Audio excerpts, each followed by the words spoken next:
নমস্কাৰ সকলোকে এটা নতুন ভিডিঅ' স্বাগতম জনালোঁ আৰু সকলোৱে গম পাইছে প্ৰায় ঠাইবিলাকত এতিয়া পানী হৈ আছে আৰু বানৰ যি অসুবিধা সৃষ্টি হৈ আছে সকলোৰে হৈছে আৰু আমাৰ ইয়াতো হৈ আছে আৰু তাকে ভয়ো লাগি আছে। আমাৰ কাষতে এটা মথাউৰি চিগু হৈ আছে, যাতে সকলো ৰক্ষা হওক আৰু যাতে মথাউৰিটো নিচিগক। তেতিয়া আমাৰ গাঁৱৰ লগতে আমাৰ প্ৰত্যেকখন গাঁৱৰে ওচৰৰ যিমানখিনি গাঁও আছে সকলোৱে মানে সুৰক্ষিত হৈ থাকক, তাকে আশীৰ্বাদ কৰিব।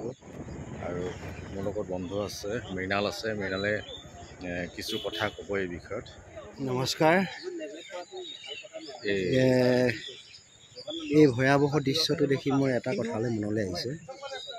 মই কবিতা আকাৰে কওঁ, প্ৰকৃতিক ৰুধিবলৈ সাধ্য কাৰ, প্ৰকৃতিয়েও অভাপাতে ৰুদ্ধ দ্বাৰ, বুকুত মাৰিছে কুঠাৰ অজস্ৰবাৰ, সাধাৰণ নৰমুনি স্বামী আজি হাহাকাৰ। সঁচাকৈ আমিয়ে যেন প্ৰকৃতি ধ্বংসৰ মূল জগৰীয়া আৰু তাৰ ফল আজি আমি নিজেই ভুগিবলগীয়া এটা পৰিৱেশৰ সৃষ্টি হৈছে। এই ভয়ংকৰ বানপানী কিহৰ কাৰণে হৈছে বা কিহৰ কাৰণে দিনে দিনে বাঢ়ি গৈছে, এইখিনি কাৰণ মানুহে নিজে নিজে এবাৰ অনুভৱ কৰাৰ আজি সময় সমাগত। আৰু এই যিটো আমাৰ মথাউৰি যিটো কণ্ডিশ্যন হৈ আছে, কেনেকৈ কি মানে মথাউৰিটো তাৰমানে এনেকুৱা, এইটো যিটো আহোম পথাৰৰ মথাউৰি, যিটো এতিয়া গৰাৰ কাষৰ পৰা যথেষ্ট দূৰ, তথাপিতো মানে কি হয়, বহুত পুৰণা মথাউৰিটো। পুৰণা মথাউৰি হোৱাৰ কাৰণে এন্দুৰ চেন্দুৰ সোমাই পিনি এইবিলাক এতিয়া পানীটো বাঢ়ি যোৱাৰ লগে লগে ধুন্দ লোৱাৰ ব্যৱস্থা, ধুন্দ ওলোৱাৰ পিছতে এইটো আজি প্ৰবল বৰষুণো দি আছে, তাৰ কাৰণে মথাউৰিটো বহি গৈছে। আৰু আগতে কি হৈছিলে, ডিপাৰ্টমেণ্টে মথাউৰিবিলাকৰ কাষবিলাক ধুনীয়াকৈ চাফ চিকুণ কৰি পৰিষ্কাৰ কৰি ৰাখিছিলে, এন্দুৰ চেন্দুৰ আহিব নোৱাৰা এটা ব্যৱস্থা ৰাখিছিলে। আজিকালি কোনো ধৰণৰ সেনেকুৱা ব্যৱস্থা নহয়। আৰু আজিকালি কি হয়, মথাউৰিৰ পৰা মানুহৰ ঘৰলৈ নামিবৰ কাৰণে নিজে নিজে আহি নিজৰ স্ব ইচ্ছাৰে মথাউৰি কাষবিলাক কাটে, উঠা নমা কৰিবৰ কাৰণে শ্লপিং কাটে। আগতে সেইটো বন্ধ আছিলে, আজিকালি সেইটো বন্ধ নহয়।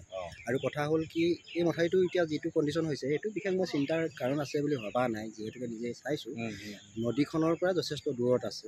হ'লেও পানীৰ কথা একো অনুমানটো কৰিব নোৱাৰি। তথাপিতো আৰু আমি আশাবাদী। এতিয়া END ডিপাৰ্টমেণ্টটো লাগি আছে, গোটেই ৰাইজ লাগিছে, গোটেই অজস্ৰ ৰাইজ লাগি আছে।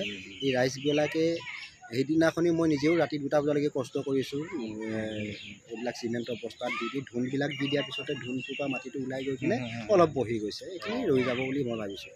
ৰৈ গ'লে ভাল হয়, ভাল। গোটেই গাঁও বিস্তীৰ্ণ অঞ্চল,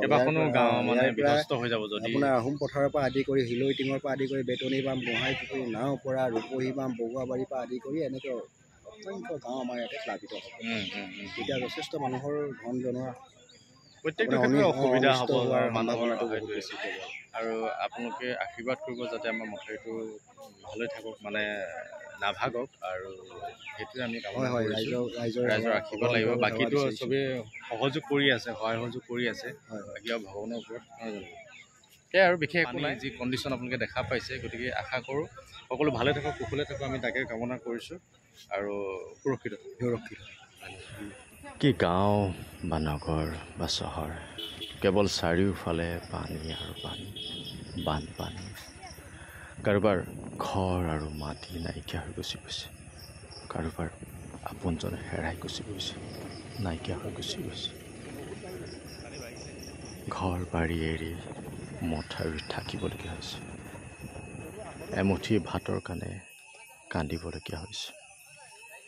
কেতিয়া এই সমস্যা নাইকিয়া হ'ব আমাৰ অসমৰ পৰা, এই বানপানীৰ সমস্যা কেতিয়া নাইকিয়া হ'ব? সেই প্ৰশ্নৰ উত্তৰ বিচাৰি সকলোৱে হাবাথুৰি খাই আছে, কেতিয়া নাইকিয়া হ'ব।